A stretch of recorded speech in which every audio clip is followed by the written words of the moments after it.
Faut-il un jour de congé pour la mort de son chien ou de son chat? C'est une vraie question parce que soyons honnêtes, quand on perd son animal, on n'a pas franchement la tête à aller bosser. Qui a envie de faire semblant d'être productif alors qu'il vient de dire adieu à celui qui l'a accompagné pendant des années? Pourtant aujourd'hui dans la plupart des entreprises, si vous perdez un proche humain, vous avez droit à un congé. Un chien ou un chat?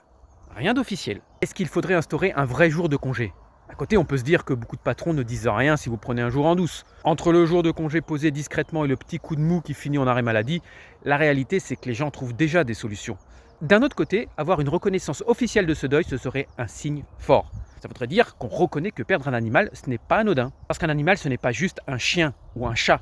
C'est celui qui nous accueille avec enthousiasme à chaque retour, qui nous réconforte sans jamais juger, qui partage nos joies et nos peines. Certains vivent plus d'une décennie avec leur animal, et quand il part, c'est un véritable vide qui s'installe. Alors oui, on pourrait avoir besoin d'un jour pour encaisser le choc, au lieu de devoir prétendre que tout va bien entre deux réunions. Après, certains diront, oui, mais où ça s'arrête? On va aussi prendre un jour de congé pour un poisson rouge, un hamster?